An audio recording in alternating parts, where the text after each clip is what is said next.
much for all colleagues who are on this space.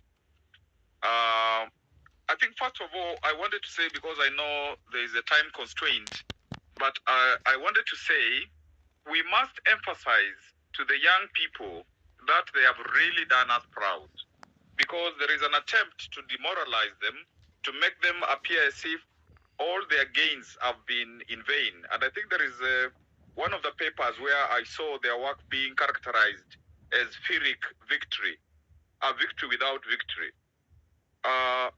They actually forced the president to dissolve the cabinet of his choice. They forced him to withdraw the finance bill, even if still that is not clear what exactly is happening afterwards. But in other countries, when you withdraw a finance bill, you actually resign. They have gotten the opposition and the government to come together. Otherwise, if it was not their effort, these two groups may not have come together in the way in which clearly that they have come together.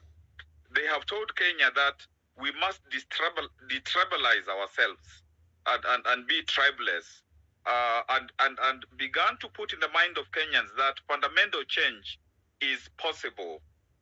So I think we need to emphasize that these young people have done not only Kenya but Africa proud, and they are even being kind of copied elsewhere to bring about the fundamental change that we are thinking of our country and our continent. And listening to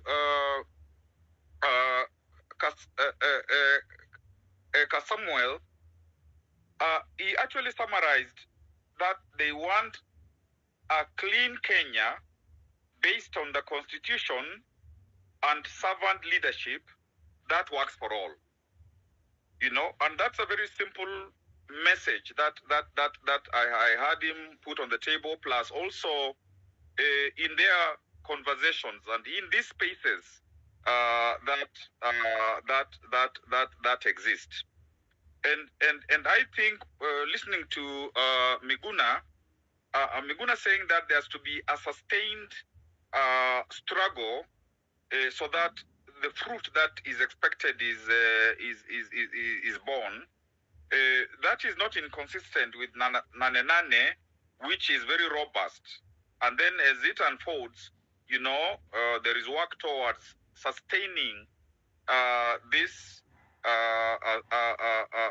struggle so that it achieves this result of fundamental change, because that's a very, very important point. If we do not uproot what has been there from colonialism and these 60 plus years, so that actually one of the things that should happen is to say, what is the Kenya that we want? And there's to be a space where that is thought through. We have all these, you know, professors, activists, and economists, and whoever, political scientists, and everybody, so that we actually say that, like there was Vision 2030, this is the new vision. And if this vision is achieved, then there's going to be systemic change, and that becomes very, very, very important. And I think this minimum demands of the Gen Zs, when they said, you know, drop finance bill, bring good cabinet, and all kind of stuff, they need to be concretized so that now there is something that says it is this, it is this, it is this, it is this. Not because that is the main point, but to be able to juxtapose it with what the president and his guys are doing to show that even those minimum demands are being kind of subverted. But that is also quite important. And I think as we conclude, there has to be now focus main demands, like implement the constitution, not mutilate it.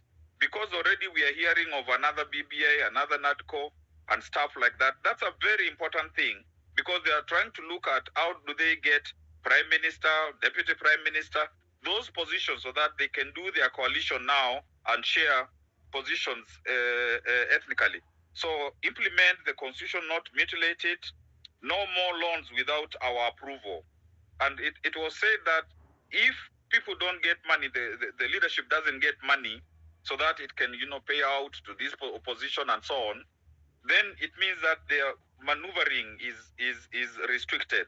So I think that is something that we need to focus on, and to actually focus on the civic education, especially rural Gen Z and rural populations.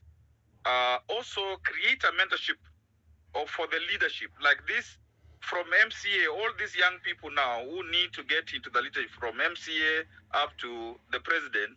We have a mentorship program, and I think that this debate, that this is not just a Gen Z movement. It is led and started with the Gen Zs in their totality, but it is Gen Zs and progressive forces. And I really like what somebody said about Gen Z Zote, so that it is a GENZII and Zote, so that it is who began it, and it is for all generations.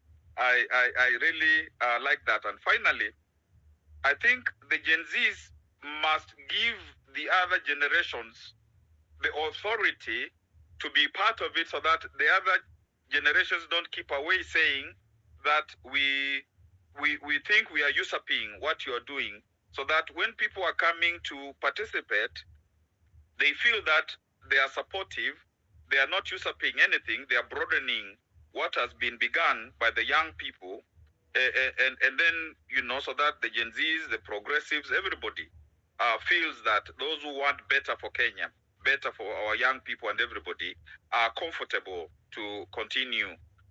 Thank you very much. I'm sorry, I must have done more than 2 minutes. No, that's all right, Professor, because you actually giving us your wisdom, so that's really perfectly welcome. Yes.